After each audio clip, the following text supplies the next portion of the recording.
Wake up, 49ers fans. Good to be with you once again. Damon Bruce, Larry Krueger, and we're brought to you by Sam's Chowder House, finest place down in Half Moon Bay. We'll tell you more about them in a little bit. Larry, I got the spilkus. I don't know where it came from. My voice is maybe going to be good for 35 minutes, so we're going to keep this one tight today, brother. I heard you got a little spilkus too. Yeah, a little bit of a cold, a little bit of a, but not, I'm still fighting it. It's like, it hasn't really grabbed me yet, but I can feel it. I can feel it coming on. I always laugh, Damon, one of the things that makes me laugh is when there are media reports, and they'll say blankety blank just signed to the practice squad. And then they have a picture of somebody that isn't that person. Niners Nation right now has a report up, says 49ers signed Tariq Owens to the practice squad. That's awesome. And then there's a picture of, I don't know who that is. It might be Emmanuel Mosley, but that does not look like Tariq Owens to me. They should have put a picture of Terrell Owens. That would have been. Anyway, Larry, it was 95 degrees in San Francisco, which means it was triple digits where you are. I'm guessing it was pushing triple digits down in Santa Clara as well. And if there was ever a day off for the players that they were happy to see, it was yesterday. So a happy group of 49ers will assemble on Wednesday in Santa Clara, having ditched the heat wave, which is still going on. But yesterday was absolutely brutal in the Bay Area. So it'll be back to practice this Wednesday. I don't know if you're heading down or not, but it's time to officially start focusing on the Arizona Cardinals. A always more than you expect challenge for the 49ers. Division opponents breed tight games. That's the way it goes. I think all 49er fans found that out in Los Angeles earlier this season. So it's a week to start looking ahead. But I tell you, one last look back at week 4. Yeah.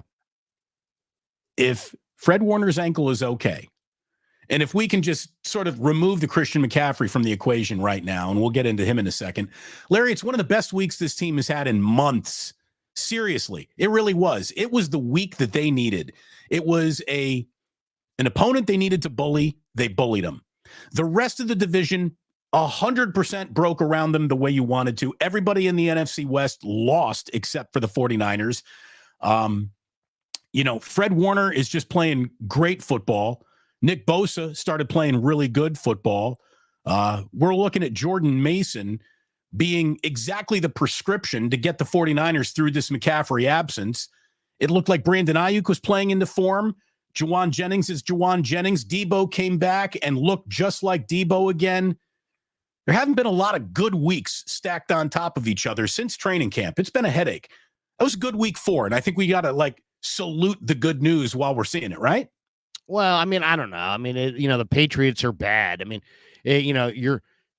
this should have been, and it was a relatively easy win. They won 30-13. But I mean, it all that matters is that you get a W. It doesn't matter that you win by 1 or win by a lot. But this team needs to start feeling good about themselves. And I think last week helped a little, but it's still the Patriots. It's still Jacoby Brissett. It's still Ramondre Stevenson, who's fumbled 4 times in 4 games. It's still the worst wide receiver core they're going to go against all year. It's the worst offensive line they'll go against all year. But I thought offensively, this Patriot team is very sound and very solid. Rod Mayo has been there, so there's continuity. There's lots of continuity player-wise on that New England defense. When you think of Dietrich Wise and Christian Gonzalez and Jabril Peppers and all these guys have been there for a while. Marcus Jones, Keon White, Uche. I mean, they've got some Kyle Duggar. They've got some guys on defense. And the fact of the matter is the Niners came out, and after the Guerrero fumble, Damon, they just went up top like the rest of the day. They're like, hey, Debo, we're going up top. Hey, Conley, we're going up top. Hey, JJ, we're going up top. Hey, Ayuk, we're going down the field. I mean, it's like, I loved it. I loved seeing it because this is the offense that so many people were screaming at the top of their lungs that this could never fit, Brock Purdy. This could never fit the Niner receivers. And it did for a day. Now, the question is, what's it going to be this week? I mean, how can they back it up this week? And Arizona's a totally beatable team, but at the same time, that's a solid outfit. I mean, Kyler Murray gives you a lot of threats. I mean, he can run, he can throw. They've got two-headed back in James Conner and the rookie Trey Benson out of Florida State. They've got Marvin Harrison's son, Marvin Harrison Jr., who had 130 yards in the first quarter against the Rams, and some other speed. Michael Wilson, Elijah Higgins, a couple ex-Stanford players. And then, this defense has Budda Baker, and he had 14 tackles last week against the Commanders. So he's one of the best safeties in football. And look at how good, Jabril Peppers just played against the 49ers. So expect Budda Baker to be a problem. He's really, really good. And you're right. This is an Arizona team that can put a lot of talent on the field. And when they all got it operating on the same page, they're a little bit of a threat. What they also are is a little bit desperate right now. They're off to a 1-3 start. They probably envisioned something better than that. So you can expect their very best effort. Kyler Murray is absolutely improving as a player. I know that there was a lot of doubts about maybe his work ethic, his commitment, his ability to want to get into the playbook and stay in the playbook and not just make every play an off-schedule play. Kyler is much more disciplined this year in the pocket, Larry, than he used to be. So there's going to be a challenge. And we all know that, jitterbug quarterbacks have always been a little bit of a bugaboo for the 49ers. So it's no easy opponent, but it's absolutely a beatable opponent for sure. We'll get back into the Cardinals in just a second. We're brought to you by Sam's Chatterhouse, phenomenal restaurant down in Half Moon Bay. Larry, I don't know if you want to hit him with the footage right now, but I'm sure we'll get to it there. Oh, there it is. Larry's hitting you with the footage early in the show. Look at that. Look at the beautiful restaurant. Great bar, by the way. We don't talk enough about the cocktail program down there. They got really good cocktails, perfect for a sunny day. That lobster roll, you're going to want to get a cold one today, Larry. I don't know if you need a hot lobster roll today. You're going to want to get that cold. You may want to sit on the patio today. This might be the day to sit on the patio. Sit on the patio, get some sun, have some oysters, have a couple cocktails, and just watch the waves break, and just sit there and enjoy all that is the Indian summer in Northern California, where it's hotter. It's hotter in October than it is in July in San Francisco. Sean Turner says, tell me how the sand feels in between your toes. Silky, just silky. It just kind of falls in between, and it's just a wonderful, wonderful experience. Thank you, Sean. Thank you for asking such a detailed, personal question. The sand between our toes. Look. And there's more pictures, by the way. We have more pictures if we want to go pictures here. Look at that lobster roll. This was not shot by a professional photographer. The kitchen was not told that these were going to be, used in any promotion. This is just when you order what you get. It is that good. It is that delicious. It is that stacked with lobster meat for everybody, not just the commercial. There's the threshold. You should see Larry carry me over the threshold, promising me Oyster Rockefeller. Anyway, it's a phenomenal restaurant. You guys will love it. I guarantee you. Go there, and it's a little bit. It's a little bit more than just a restaurant, right? It's like a little bit of a it's like a nature trip and outside in Northern California, and it's a we don't have, believe it or not. I mean, considering we're on the coast.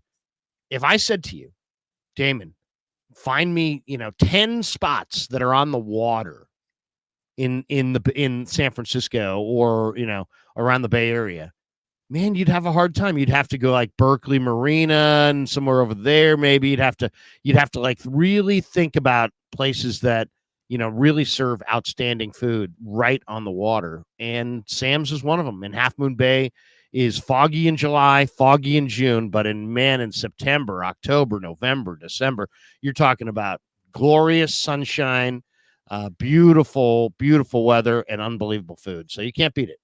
All of the places I would send you in San Francisco or in the East Bay that are on the water are sitting on the bay, on San Francisco Bay. This is sitting right in Monterey Bay, looking out over the Pacific Ocean. It's absolutely gorgeous. Oh, did you see though that from the 5? Yeah, it is romantic right now, Sean. You're right about that. But JP says he's driving up.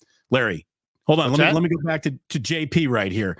He's driving up from SoCal to the Bay Area. He's got a date night planned for Sam's Chowder House, and he's going to make sure that Damon and Lowry sent them. Yeah, you let them know. Please use the Trent Baalke lovoice as you make that declaration too. We'd really appreciate that. But thank you, JP.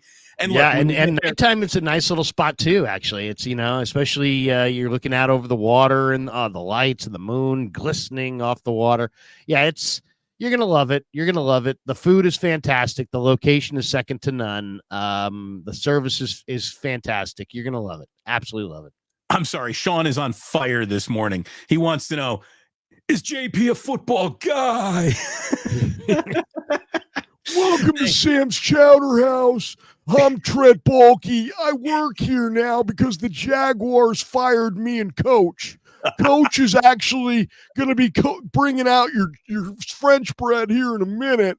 I'm just so happy to Paul and his wife for hiring me because, the bottom line is it's tough for an old football guy to find a football team when none of the teams that he works for win. You know what I'm saying, Damon?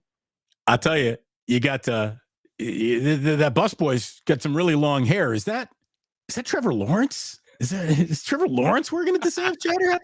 Anyway, look, you cannot go wrong at Sam's Chowder House, and tell them we sent you. And thanks so much for them to support and sponsoring this show. Like and subscribe if you want to go ahead and support this show across both channels. If you're watching on mine, make sure you give Larry a like. If you're watching on Larry, come over and drop a like over here. Subscribes all around. And thank you so much. Larry, the 49ers are not to be trusted when it comes to updating injuries. Here we go. I know we live in a world where now we want more transparency with injuries than ever before. You also want your team to protect its inside information for, pre-gaming skullduggery against your opponents. But every single time Shanahan talks about how Christian McCaffrey is a week away from being about a week away from being a week away, you get a follow-up report from Adam Schefter, which says something entirely different. The 49ers are not to be trusted on Christian McCaffrey's injury, I think, at this point. Shanahan says he's weeks away from a return. Things are going well. We've also had it reported that this Achilles tendonitis has appeared in both legs. It's in both Achilles. He's got double the itis for double the Achilles. And the timetable is now a major question mark, according to Schefter, that he returns it all this season. So which is it? Which is it?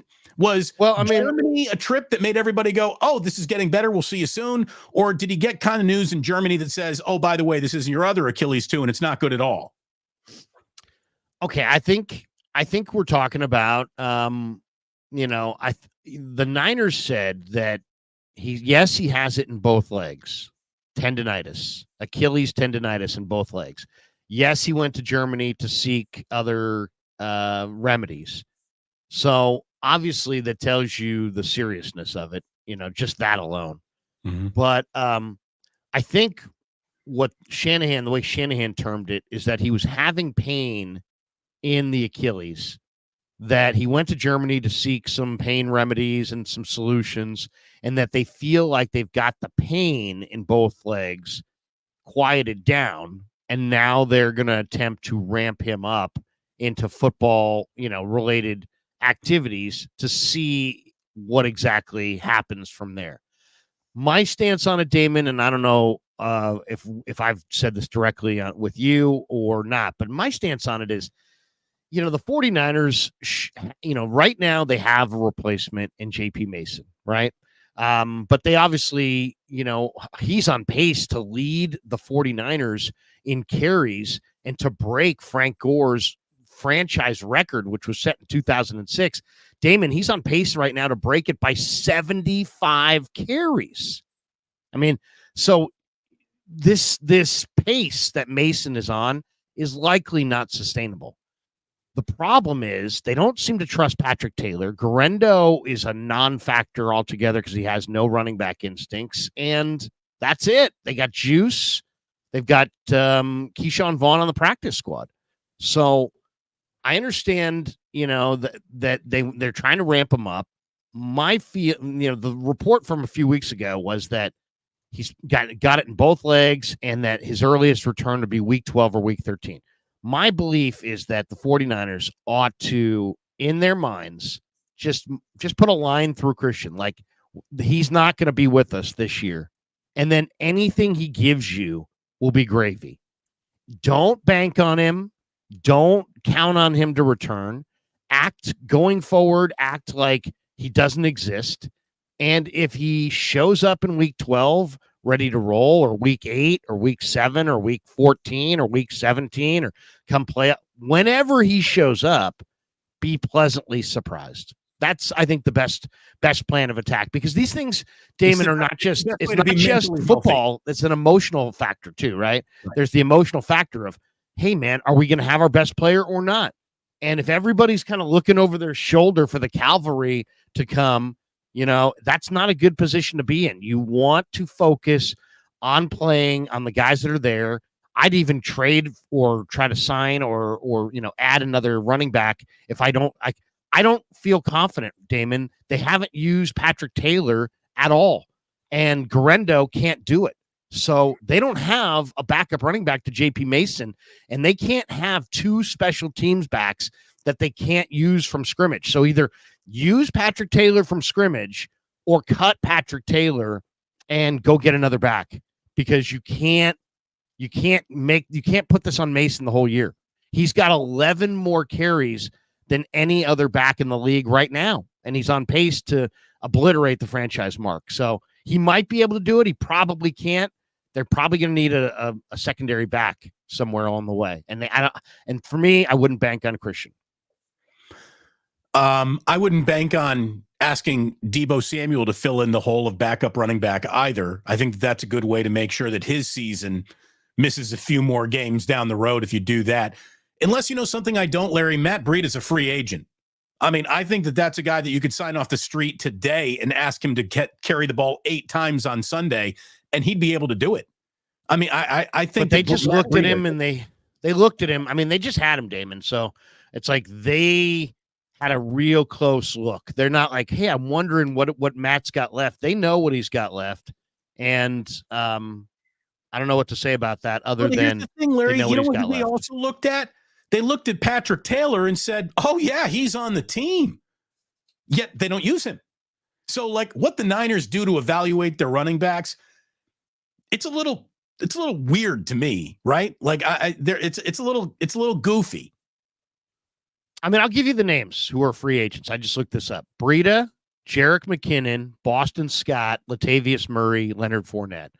Those are the 5 best free agent running backs that are available. Of that group, I kind of like Leonard Fournette of that group. And I realize he's a bigger back and he's not as fast, but he can catch the ball out of the backfield. And I've interviewed him before. He grew up in New Orleans, a lifelong Niner fan, so I know it would mean a lot to him to be a Niner. As far as trades, Miles Sanders in Carolina, Dante Foreman with Cleveland, Velus Jones Jr. with the Bears, Roshan Johnson, Khalil Herbert with the Bears. Bears have a lot of running backs. So I don't think I'm trading anyone for a running back at this point in the year. I'm not. Well, you're not. I'm not. You wouldn't trading. You mean trading a player or a pick? Either. I'm just not doing it. I mean, not you just gave me the free agent poo-poo platter, and I'm going to tell you, I'm interested in 3 of those names right now. I'd be interested in Breida. I'd be interested in Fournette, like you said. I'd also be interested in Jerick McKinnon, which would be, considering that was Kyle's first big move, and then that didn't work at all. It would be something if he could come in here at the end of the, at end of that story and maybe punctuate this season with something good for the 49ers. But I don't know if McKinnon's an answer. Look, none of these guys are an answer. They're just backups. They're backing up a guy who is an answer. Jordan Mason is no understudy. This is not a backup running back. The 49ers have 2 starting running backs on their team, and thank God that they do, because they need both of them, because they might not have one of them in Christian McCaffrey. But he's not going to last, Damon. No, that's the question, because the Niners, the Niners are facing stack boxes 54.1% of the time. It's the highest stack box rate in the league. So teams are loading the box, and Arizona's going to do the same thing this week because they're 28th in the NFL against the run. So they're gonna walk up a safety and put him in the box and kind of dare Brock Purdy to do what he did last week, and that's go up top. So this Arizona's game is going to be really interesting. It's really going to be about, I mean, like I looked at that box score, the Commanders Cardinals box score. What stood out to me, Damon, is that Arizona ran the ball 32 times for 5.7 a carry. So 32 carries for 181 yards. So, I mean, stopping James Conner, Trey Benson, who both went for over 5 yards a carry against Washington is going to be, first and foremost, right? But then you look at Washington on the other side. Washington ran 37 times for 216, 5.8 a carry, and 4 rushing touchdowns. So this is definitely on paper a game where you want to run the ball at the Cardinals because 5.8 a carry. I mean, that might be the worst run defense they faced all year. So I think this is a big running game. I just look at Guerrero and say, wait a second, we've seen you fumble, you run up the back of your blockers, you just fumbled bumping into Saubert. I mean, he just looks so ridiculously raw, but they drafted him and they're trying to protect him. And they can't put him on the practice squad without somebody else plucking him. So you're giving away one running back spot to a guy who really can't help you that much right now. So that means Patrick Taylor's got to be a player or you got to go in a different direction. Simple as that. Play the player or get another player. It's just that simple. And it feels like Kyle is going to make sure that Jordan Mason has Achilles tendonitis in at least one of his legs by the end of this year if he keeps using them like that. So something needs to change. Something needs to change roster-wise for the Niners in this backfield, which is just so funny, man. I remember you and I talking about how this is like the deepest backfield ever, and it's not even week 5 yet, and we're talking about running back depth being a problem. You can never have enough. It's like starting pitching, Larry. You can never have enough of it. Well, it really is true. I mean, look at Shanahan. You can never have enough running backs. I've always believed that like day 3 running backs in the draft and running backs after the draft, they all make sense. Why? Because you can never have enough backs. We listed the guys who are free agents. We also listed a couple guys who could be traded. But there's also a whole slew of younger backs who are on practice squads that if you want to pluck them and put them on your active roster, you can. And Frank Gore's kid is one of those guys in Buffalo. And there's a bunch of guys. So, there's a lot of choices out there. It's not like they don't have any choices. It's not like, oh my God, there's all the running backs are gone. No, there's tradable running backs, signable running backs, practice squad running backs. There's a lot of backs out there. So they'll find one, but I just don't think I'm a little concerned about their situation because let's just say they got into the game this week and Mason, for whatever reason, pulled a hammy first quarter. Well, what are you doing the rest of the game? Who are you gonna run with? Guerrero is so raw. Patrick Taylor, if he's good, I gotta wonder why we haven't seen any carries and it's October 2nd. So he looked pretty good in the Raider game, but if he was really good, don't you think they would have used him? Probably. So I mean, they're shockingly thin. And if they lost Mason in a game, they might have to go to like a Debo type running game. Yeah. For a big portion of the game. If we're thinking about this, it's something John Lynch has got to be thinking about. And again, there are sign him off the street options right now who have had success in this league. I would encourage the 49ers to take another lap around Matt Breida. Again, Kyle, I think, is so busy for looking for perfect. He lets pretty good pass him by sometimes.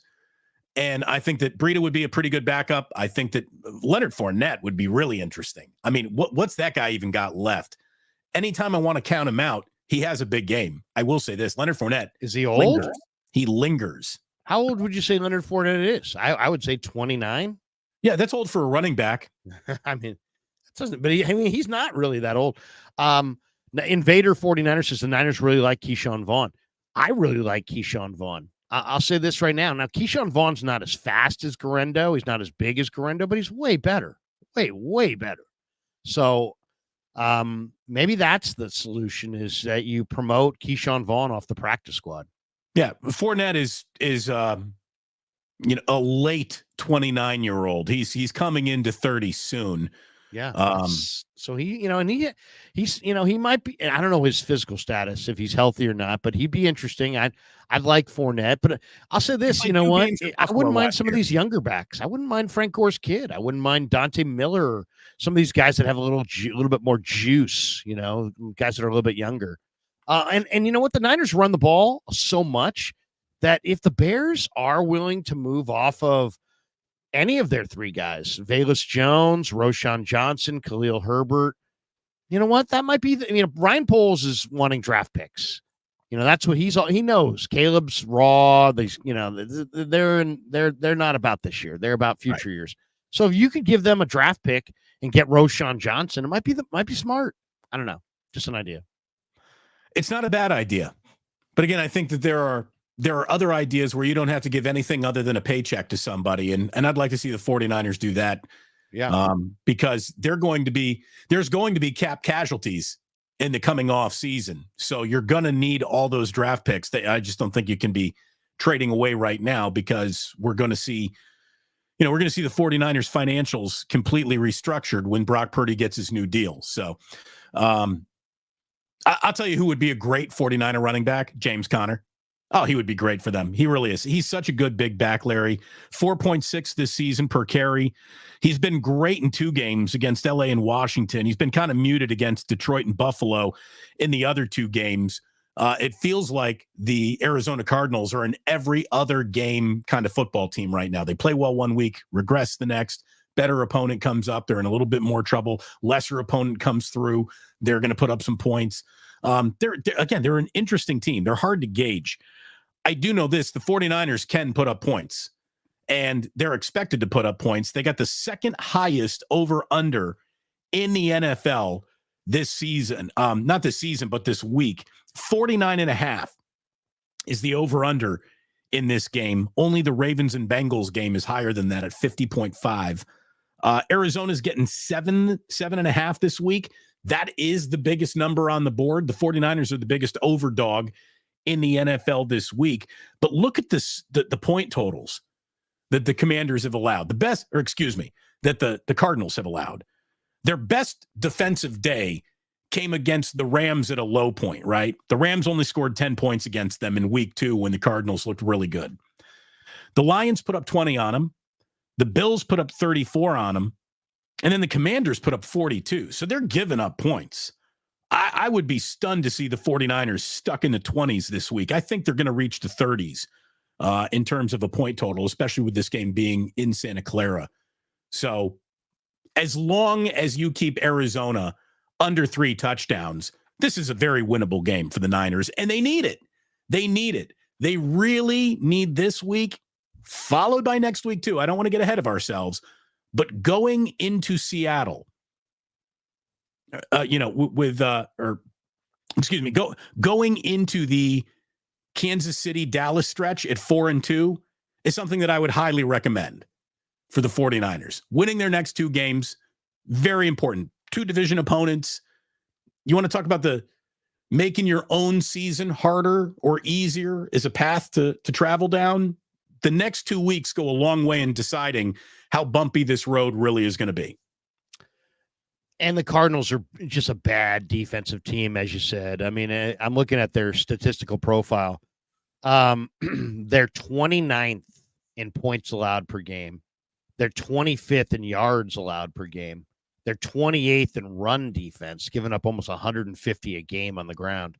And they're 18th in pass D. So, and then you look at them offensively, they're better offensively. They're 12th in total offense, 13th in points per game. 5th in rushing offense, so they can run the ball, but they're 25th in passing offense. So you're right. James Conner is the guy you got to stop. He would be a good 49er, except him and Hufanga hate each other. And maybe that would not be a good thing. But yeah, James, I think Arizona has some momentum here. Monty Austin Ford. Who's Hufanga got static with? Oh, Connor. Connor and Hufanga kind of brawled on the field. In one of the most recent games. Okay. That's just football. I mean, it's just, if they're in the club, they're probably buying bottles for each other. Well, everybody loves everybody. That's just the way it goes. Everybody trades jerseys now, and Right. it's ridiculous. By the way, Invader 49 are doing some analytics for us right there. EPA ranks against the pass 29, against this run they're 27th, 30th overall defensively. So yeah, that's a defense that can be had. They're a bad defense. They're a bad defense, and the Niners should dominate. So that's really what it comes down to. But once again, I mean, I talked about this at the beginning of the post-game show after the Patriot game. Sometimes in pro sports, the hardest thing to do is do what you're supposed to do, which is you're supposed to just beat the doors off of the Patriots. Okay, but sometimes that's a hard thing to do. And the Niners should win this game, but it's a division game, and the Cardinals play them tough. And I think the Cardinals are kind of well coached. Gannon, I think, is a good coach. And I thought, the same thing that you predicted a couple weeks ago with, the fake punt. I think you're probably going to see a fake punt in this game. You saw it last time Arizona and the Niners locked horns. I think Gannon went with the fake punt there. Hey, if you're an opposing, I'm sorry, Larry, if you're an opposing coach and you're looking for, where are the 49ers? Where can we take advantage of them? Special teams is got a big blinking neon light over it. I mean, of course you're going to try to do something against the Niners on special teams because it's the worst part of their team. Yeah. I mean, the Niners special teams are bad. Blood Moon says, Damon, it happened after the game was over. Connor shoved Hufanga's face when the game was over and over a effing play that Huff made on Connor, which was a legit play. Connor was a B. Okay. I kind of, I'm Larry Krueger and I endorse Blood Moon's message. He kind of summed it up there, even though maybe nobody wants to hear it that way, but that's kind of the way it went. I got a couple questions that I need to have answered this week. And that is, I looked at the Niners, Damon, the blitz rate in these 4 games, right? And it's pretty interesting, really. In week 1 against the Jets, the Niners only blitzed 9.7% of the time. Against the Vikings in week 2, that number jumped to 12.5%. Against the Rams in week 3, that number jumped to 20.7%, which is a little surprising because it was Stafford, and you don't really want to blitz Stafford. But then this last week against Brissett, the Niners blitzed 33.3%. They literally blitzed 1 of every 3 Patriots passing downs. And I guess the question I would have is, it worked, right? And they had a good day. And a lot of people were saying, the wide nine's too vanilla and it's too predictable and this and that. And they were less predictable against New England. They brought 5, they brought 6, they brought extra guys off both edges. They mixed it up. Is it sustainable? Can Nick Sorensen sustain? Their whole plan was to rush with 4 and cover. But now, because there is no Hargrave, they got to dial up pressure up front because you can't sit there with no pressure on the quarterback. And so he did, and it worked. But will it continue to work? And can the Niners continue to win games if they have to blitz to get pressure, let's say, a third of the time? It depends on who you're playing, right? I mean, it feels like this is very much a defense that's going to be tailored to the opponent that they're facing. I think you can blitz Kyler Murray because he's still not exactly, an elite processor of what's happening, but you can't do that against, Patrick Mahomes. I don't think you can do that. You can definitely over blitz Jacoby Brissett because he's got nowhere to go with the ball no matter what. I just think that's the over aggression that you saw against the Patriots was because it was the Patriots and it allowed the 49ers the chance to be overly aggressive. I would stay in aggressive mode, but I don't think you can do that against Seattle. By the way, I know the Seattle lost on Monday Night Football. There was 4 or 5 chances in that game, Larry, for them to just pack it up. They didn't.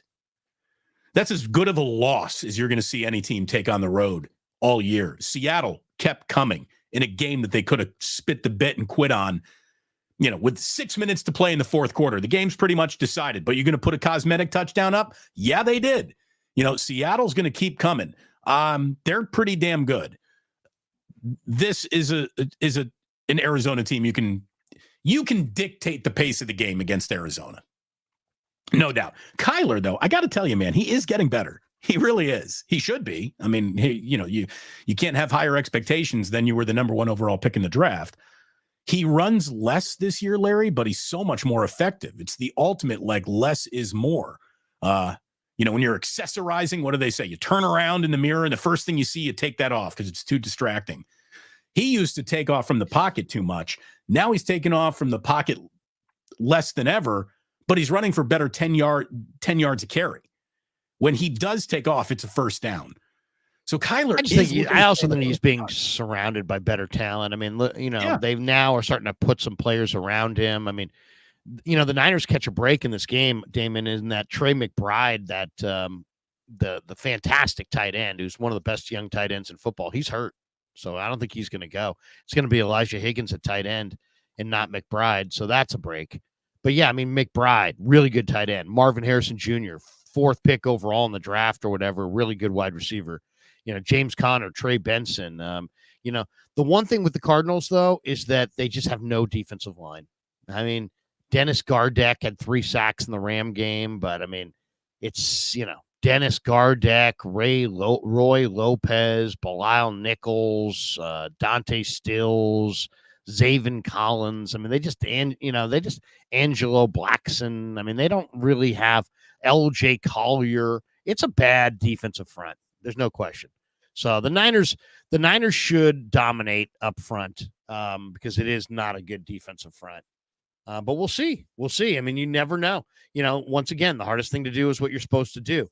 A couple things that have been negatives for the 49ers through the first month. Their red zone offense has not been good. And I don't know if it's because they just don't have McCaffrey, but I mean, you still have Kittle, Ayuk, Debo, Jennings. You still have Purdy. You know what I mean? The Niners went 2 for 4 in the red zone last week. Last year, they were awesome in the red zone. This year, the numbers, they've dramatically slid. The 49ers actually went 5 for 4 in the red zone last week, but 2 of those touchdowns were called back. Right. Brock Purdy was amazing on that one series where he really threw 3 touchdowns. The other issue, Aaron Banks allowed 4 pressures, including a quarterback hit. He's allowed multiple pressures in every game since week 1, and week 4 was his worst game efficiency-wise. And then special teams. I mean, Mitch Wishnowski's only averaging 44.3 yards per punt. None have gone inside the 20.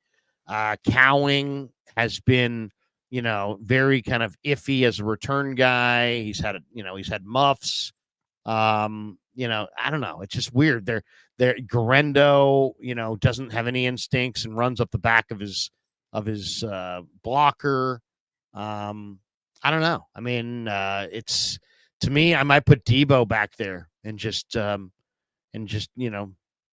either kick it to Debo or the Niners get the ball at the 30. But the Niners special teams, the Niners O-line, the Niners red zone offense, those have been kind of problem spots so far.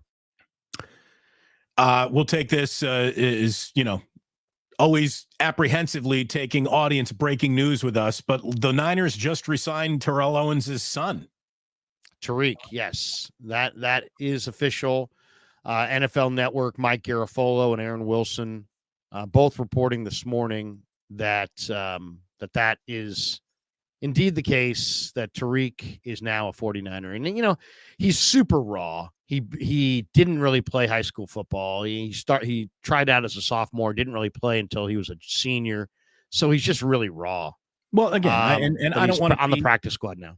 I don't want to talk about any 49er wide receiver who isn't Ricky Pearsall this week. That to me is going to be the thing that is the most intriguing thing about this upcoming game. Is Ricky Pearsall out there playing? And if he does, how will he move? How will he play? How will he contribute? How much run would he get? How much trust does Shanahan have in him? How much trust does Purdy have in him?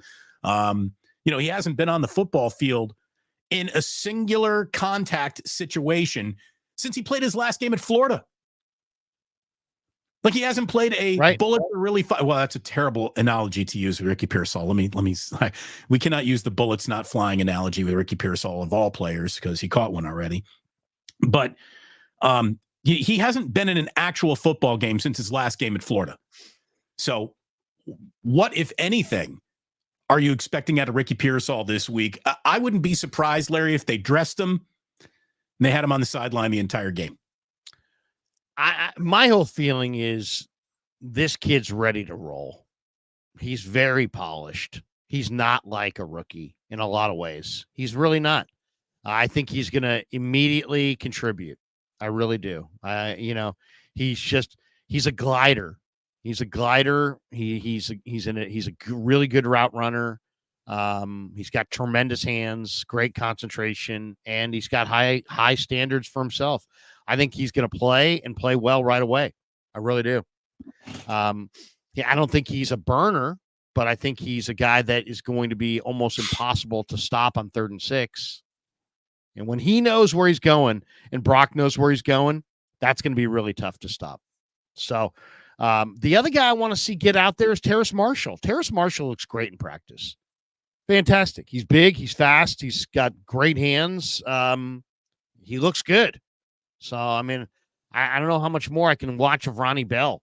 It's like I need, Chris Conley's not bad, but Chris Conley's not Terrace Marshall. And Ronnie Bell ain't bad, but Ronnie Bell ain't Terrace Marshall. So, you think Marshall's going to be on the game day roster this week? I don't know. I mean, it doesn't seem like it. I would think Pearsall is probably going to get the wide receiver. He'll probably get the wide receiver spot if he's ready to roll. But I want to see Terrace Marshall. I mean, Terrace Marshall is bigger and stronger and faster and younger than Ronnie Bell. So, I mean, what the hell? What are we talking about? I'm not getting, and I get it. You drafted Ronnie Bell, you made an investment there, you just signed Terrace off the street. I don't give a crap about any of that. Play the best players. And to me, I'm watching practice every day. I watch these guys run routes. I watch these guys pluck the ball. I watch these guys with their footwork.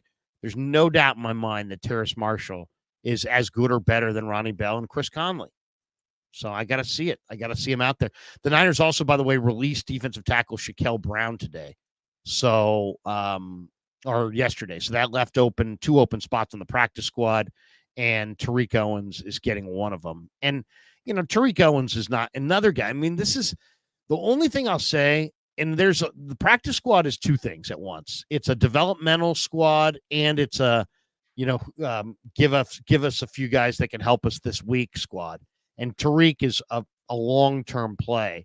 But I don't know that I see anything really special there. He's big, but he's not as big as his dad. He's fast, but he's not as fast as his dad. He's just kind of he's a decent prospect, but he's raw. I don't know. I don't see a lot of there with Tariq. All right. So we're talking wide receivers. And I guess this is the right place in the show to put Davante Adams into the show. We can talk about Davante Adams independently of how he might fit into the Niners. I don't think that there's any connection between Adams and the Niners. I don't think there will be. I think it's just fans wishing for things. I think that Adams is also, the trade trade Brandon Ayuk for Adams straight up. Look, you'd be trading a 26-year-old for a 30-year-old. I wouldn't do that. I know that Ayuk has been nothing but frustrating this year, but I think it's October now, and I think that Brandon Ayuk is really going to show us who he is again in the next week. I think these 2 weeks are big for him. I think the next 2 games are the games where we're going to see the Niners reveal themselves and who they really are a little bit, because the first 4 games are like the new preseason. So I think the entire league is going to start finding its own water level this week. But what the Raiders are doing with Davante Adams is something that only happens when you're the Raiders, who are, dumb enough to go about the timeline of, we're going to sign Davante Adams because he wants to come to Vegas because he really wants to play with Derek Carr, and now we're going to get rid of Derek Carr. And Davante is going to be a good soldier, and he's not going to say anything about that. But the main reason why he basically wanted to be a Raider, you just traded away. And now Davante Adams is watching I don't think so Gardner Minshew, while Derek Carr spent the first 3 weeks with one of the best offenses in all of football in New Orleans. And what? They're thinking of trading him. They're thinking of not playing him. They're thinking of sitting him now to trade him. I mean, what is going on with the Las Vegas? You can take the Raiders out of Oakland, but you can't take the Oakland out of incompetency, or you can't take the Raiders out of the city of incompetency. No matter where they are, it's like all of their decisions don't connect with any other decisions they make. They're a laughingstock. Well, I mean, they take other teams' players and they pay them a king's ransom, and then they go there and they regress. Richard Seymour, and you can think of all these different guys. So Davante is asked to be traded. There was a whole list the other day on ESPN.com of teams that potentially could be interested. They say New Orleans has a lot of interest, obviously, to reunite him with Carr. And I'm sure Kansas City's going to have interest, and Detroit and a couple other teams. So they can't trade him to Kansas City, right? I mean, that's the one team they cannot trade him to, right? I mean, I don't see it happening. I mean, the Raiders oftentimes will not trade players just to certain places because, they don't want to trade them to that place. And I would imagine Kansas City's going to be, their offer would have to be double, probably. They'd have to offer the most. But then the Niners were listed here in this article as honorable mention for Davante. And it says the 49ers couldn't add more stars. Could they? They could, but they'd have to lose one in the process. Ayuk eventually stayed in the Bay Area, but so far isn't living up to the price tag, recording just 13 catches, 167 yards, and no touchdowns. And Adams' acquisition could give the 49ers a hungry, proven wideout looking for a ring, while the Raiders receive a younger cornerstone piece who's tied down for multiple years. It's an interesting thought, but when you look into the details, it makes no sense. First of all, it would make sense from the fact that Davante Adams since 2022 has 23 receiving touchdowns. No NFL player has more. So that's why he's attractive. And the Raiders, by the way, have started 6 different quarterbacks, since he's been there in 2022. And no team started more. So they've got a lot of uncertainty at quarterback. But it's his base salary, Damon, over the next 2 years that I think is the reason why you could forget it. He's owed $35.6 million in 2025, $36.6 million in 2026. There'll be no more guaranteed money remaining on his deal. So, so we'll see exactly as far as that goes. But, it sounds like he wants out, and he's got big money on his deal. And so that doesn't Here's seem the like thing. Like this is where I want to walk up to the player and ask them, who is your agent? Who is giving you advice? Why would you demand a trade or request one 4 weeks into the season? Like, why didn't you do this in the off season? Why didn't you look around then and say, now's the time to put myself in another location? Why didn't you do this when the team that now has to try to accommodate you and move you, if that's what they're going to do, has an easier chance to do that? I just don't understand why you would pull this escape hatch lever now. It was so much easier to get off the boat when it was still docked. Now the ship has sailed, and now you want off the boat? I mean, it's ridiculous to me. And by the way, this has got to be where the New York Jets enter the picture, right? You know that Aaron Rodgers is saying, go get me Davante Adams. Maybe that's going to be There's no question. The Jets and the Saints are the two teams that want Davante the most. Those are the teams that are rumored to be after him. So we'll see where he goes. Be the most Raider thing of all time to see Davante Adams and Derek Carr scoring touchdowns in a Saints uniform together. I know. Unbelievable. Hey, by the way, we do have one thing that we do want to share with people. Yes. This one just happened. Ed McCaffrey went on the Ross Tucker podcast, and here's what he had to say about Christian and his injury. This might be interesting. Here we go. Ed McCaffrey looks great. By the way, I mean, that's got to be a 60-year-old man. Look at how he looks younger than you and me, Larry. But also, he's such a perfectionist. Like, he wants everybody's opinion. Is there anyone on the planet that can help me get back on the field quicker? And so when the prescription was you just have to rest and not do anything, he sought out other opinions. Yeah, he went and said, look, who else has anything going on anywhere in the world that can help me get back on the field quicker? And one of the problems is you have a million. Ross, my phone blew up. Hey, here's stuff you can eat to help with your tendonitis. Here's treatments you can get. Here's a place you can go. And if my phone blew up, I know his phone was blown up. So he has to decipher between all the information he's getting, which is what he did, right? He trusts his 49ers training staff, but when the prescription is to rest, he's going to go out and get other professional opinions from people around the world. And then most of it, he doesn't follow up on. He's like, I got to pick between all the stuff I'm being told. So there you go. I thought there was maybe some revelation there, but that is kind of interesting. And that is a tough spot. Your body is your livelihood. They tell you just rest. You want to sit there and, Google it. Hey, is there anybody anywhere that could provide me with any kind of assistance so I can get out there? So, yeah, I mean, it makes sense. And doesn't add any clarification, but it makes sense. This is no shot at the Niners at all. But Christian McCaffrey should be getting a second and a third opinion the same way any NFL player should be getting second and third opinions about serious injuries, because remember, the team doctor gets his paycheck from the team. As much as he wants to say he's there to do the right thing and honor the Hippocratic Oath and all that stuff, everyone's bread is buttered by who pays you. And so you're looking for an independent medical opinion, I'd think, at all times as an NFL player. So would you make this deal? That. Would you make the JL Maggie deal? Ayuk to the Raiders, Devontae to the Jets, Garrett Wilson to the Niners. Would you do it? Yeah, I mean, I would think that Garrett Wilson probably has the best 6-year stretch going forward in him, right? Of all these players. Although Ayuk is right in that conversation. Look, to me, Adams. I would do that. Yeah, I would do that. I would do that. I would do that if I had to trade it. If I had to trade Ayuk and a pick.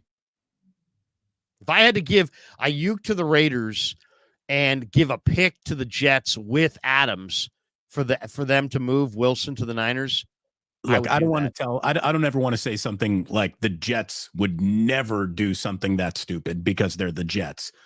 But the least tradable player in that equation that I'm looking at is Garrett Wilson. If you said Garrett Wilson to me and I'm the New York Jets, I would hang up the phone immediately. I would never trade him. He's awesome. Yeah. Only thing is that you don't know how much control or power Rodgers has. And there has been talk of Rodgers and Wilson yelling at each other on the practice field, and who knows? I mean, he's a great young player, but he's a young player, and Rodgers is an older quarterback. Maybe, and the Jets are desperate right now to get to the playoffs. I don't know. Maybe that would be something that would be attractive.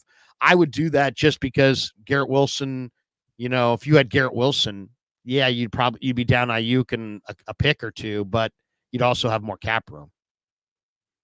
Quite a bit more cap room, at least in the somebody said, I want Garrett Wilson. He's a big dog. So there you go. The other interesting thing on the Ayuk front to the Raiders is that wasn't it his sister or his best friend or both that predicted at the end of last year that Ayuk was going to be a Raider? Going to Vegas. So, yeah, I remember. I think his brother tweeted something or Instagrammed something about Vegas. I don't know. Yeah, that was interesting. He Instagrammed a lot of things. Damon, the other thing I thought was a big happening in this last game is that the Niners finally got some defensive impact from guys up front that weren't named Nick Bosa. We got this one from Filthy Casual. Says Evan Anderson's a big dog. Evan Anderson had a really good game. He had a sack. He had a TFL. He busted through. He played well. Leonard Floyd played well. He had 4 tackles and a forced fumble.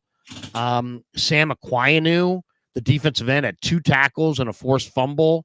I'm really looking forward to 3 pressures. I'm really looking forward to seeing what he does this week, and hopefully he's not just a 1-week flash in the pan. If Aquinu shows up and produces the rest of the year, that is some serious frosting on the 49ers defensive cake, man. I don't think they expected that. They couldn't have expected that. And if this guy shows up and has Chris Kasurek just pouring all the knowledge, and like you said, he is in Bosa's ear. He's puppy dogging Bosa around the locker room, soaking up all the knowledge he can like a sponge. Man, that Aquinu has an opportunity to change the financial future of his grandchildren with the opportunity that's in front of him. I hope Quainu's exciting. He's exciting. And by the way, Kyle said he's been a beast in practice. Against the Rams, he played 6 snaps. He had 1 tackle, 1 sack, and 2 quarterback pressures in 6 snaps. So they tripled his snap count against the Patriots.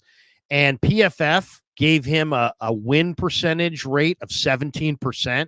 Nick Bosa's win percentage rate was 16.9%. When you're beating Nick Bosa in anything, you're doing well.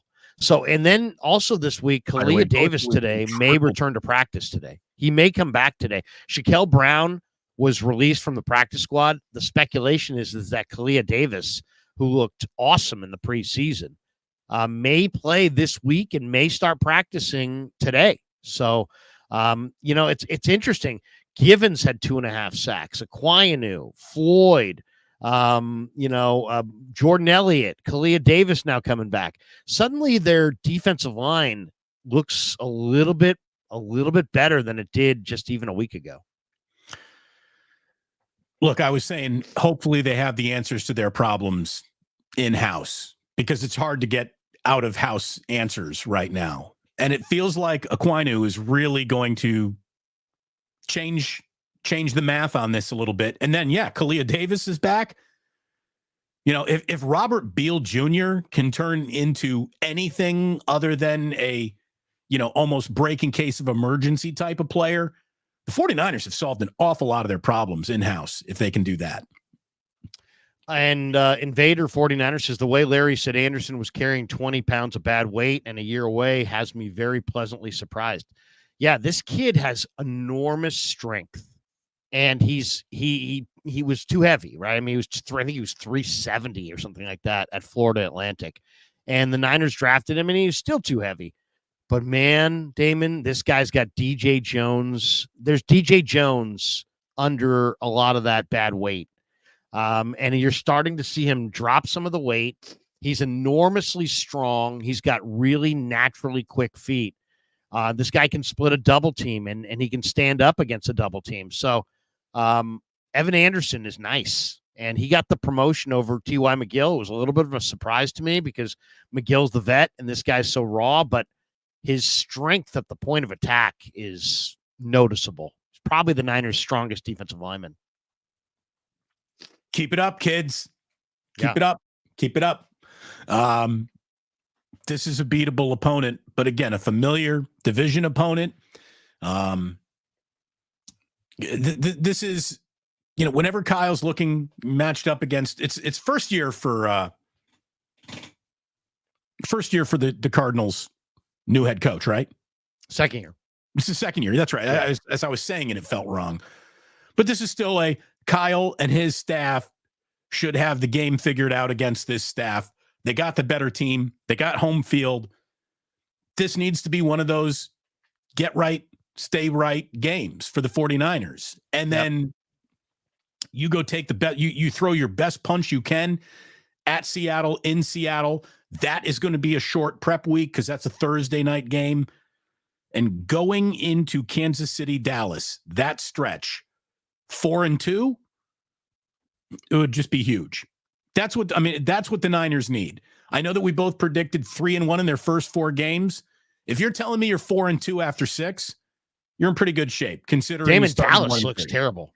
Dallas looks awful. Absolutely. Dallas can't run the ball. Dallas can't stop the run. Dallas just gave up 274 yards rushing. They just lost to Marcus Lawrence to the IR. I think Parsons is hurt. Dallas is a shell. McCarthy's gone at the end of the year, and Dallas is nowhere close to Dallas. Dallas has no running back, can't run, but then they have no run D, and they're just getting gashed. By the way, one more hit for Sam's Chatterhouse before we hit the supers and then bolt for the door. And look, I got respect for undefeated teams, Larry, but Kansas City looks more vulnerable than they have in a long time. By the way, that lobster roll would be pretty vulnerable if you put it in front of me. I would tear that thing up. Look at the paella.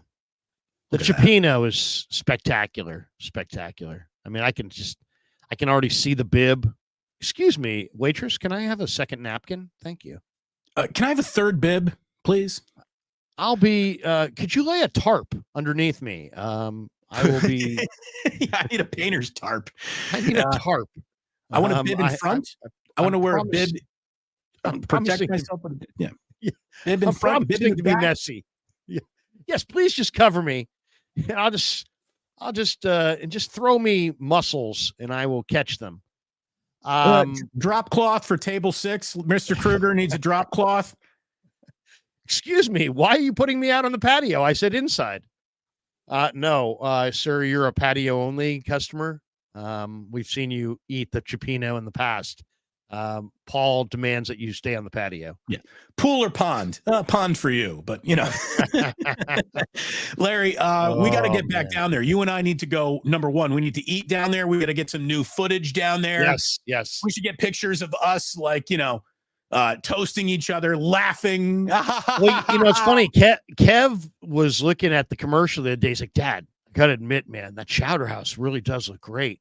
He's like, when can we go down there? I said, soon. So, you know what we should do, Damon? My older kids have never met your young family. We ought to get our families together. We should get our families together and go dine together down there. It would be nice. What do you think? Could Jack and Ozzy hang with some older kids? I love the plan. I really do. But Ozzy is a year away from restauranting. He really is.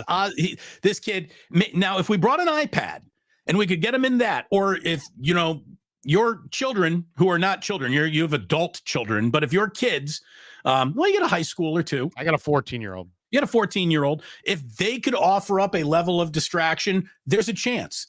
But I'm going to tell you right now, there's a very also good chance that, Ozzy needs that drop cloth that we were talking about and just has things wiped off the table. Jack could handle it. Ozzy is a don't know. Hopefully. But yeah, here's the thing.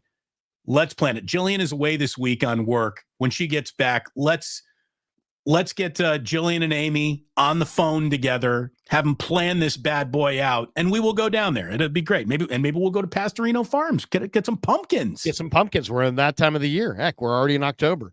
Wait a week and we'll hit Pastorino Farms and we'll do both. Have you got have you got Halloween decorations going up in your neighborhood yet? They're popping up in mine. It's funny. My son, my third son, that's one of his jobs is he helps put up lights, holiday lights on all these people's homes. And yeah, he's like, Dad, there's you'd be shocked the number of people that put up Halloween decorations. So yeah. The orange lights, we have like a little thing in front. We'll have a pumpkin. We may do, we'll do the trick or treating thing, but we're not big. We're not going to put a web or, there's people that do amazing stuff with like rotating lights and all kinds of scary stuff. And, they really do it up big. For some reason, we just never did Halloween big. Do you guys do it big? Jillian loves to decorate the house seasonally. So we do put up some orange lights. We got like this skeleton thing that goes in the front yard. But our coup de grace, like the reason why our house is a little bit of a thing on Halloween, well, it's our whole neighborhood is a very friendly Halloween neighborhood. Our neighborhood pops off for Halloween. It really does.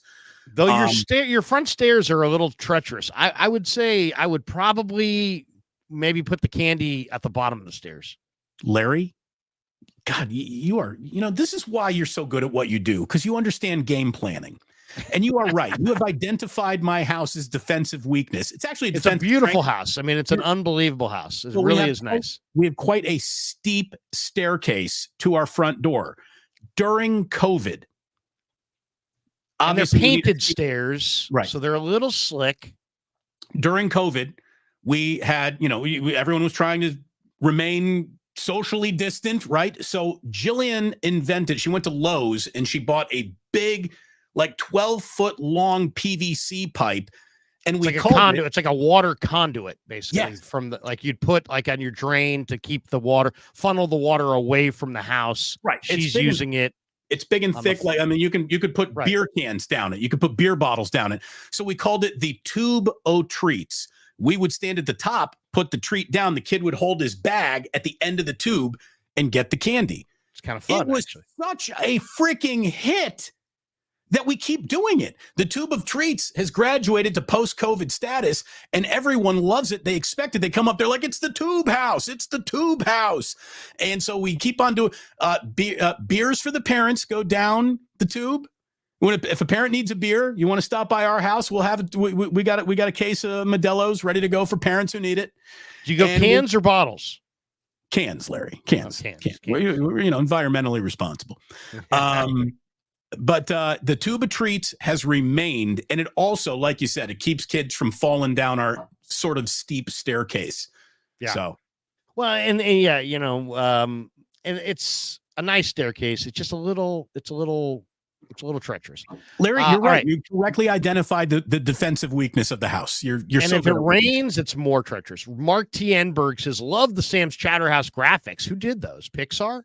We had Spielberg come through. Yeah, seriously. But you think the graphics are good. The food's even better. Heather Taylor says, seems like Breida would be good to bring back.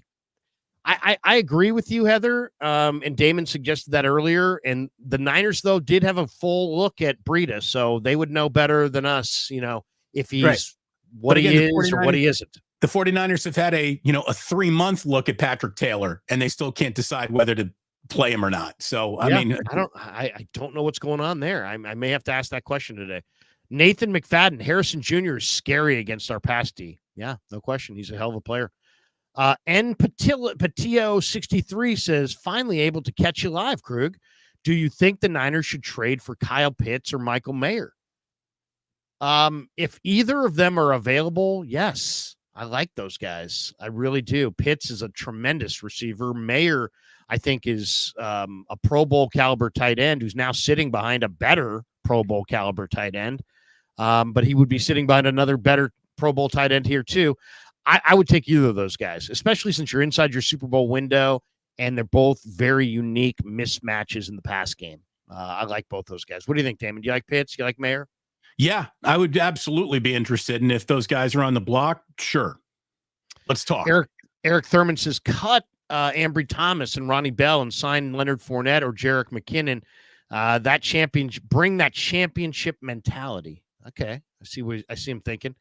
Big Dad 5'2". What's up, Big Dad? He says, Juszczyk starting to look long in the tooth. Is it time for him to see less playing time? Kyle needs to put their best players on the field. I haven't seen that at all. I haven't seen that either. I look at Juszczyk and I think use that guy more, not he's at the end, which he is, by the way. This will be his last season with the Niners. Yeah, but I haven't seen evidence of it. I mean, and I'm pretty tough critic, but I'll look closely. I don't see regression there. I just don't. Fuji Simeon 13, Mason 91 carries, Guerendo 7 carries. Jeez, yeah. Mason's got 91 carries. It's 11 more than any other back in pro football. The Niners' second leading carry guy is Guerendo with 7. That can't continue. And that's what we're talking about. They got to find another back. Mason, you can't, Mason's a great car. You can't put 250,000 miles on it. You just can't. You gotta ease up on the miles. Anyway, that's going to do it for us. Hell of a show, Damon. I'll say this about a JP Mason. He's a football guy.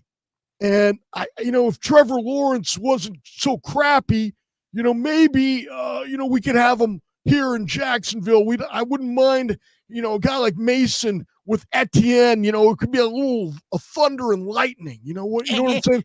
Thunder and lightning. Larry, you were very, very good today. I got to tell you, a lot of really good insights. Damon, he came in, he played hurt. We all know that he's got a little sickness about him. We saw him sneeze during the show a little bit, but he kept on plowing through. You two guys are gamers. You really are.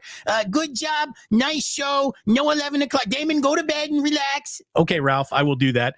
I am. I know we said, get some chicken soup in you. Get some chicken soup and some crackers. Definitely some crackers. I always tell Tate, get a few crackers. It's not just about the soup. Have a few crackers. I thought that was the walk-off line. That was fantastic. On that note, on soup and crackers. On that note, peace. Damon, get better.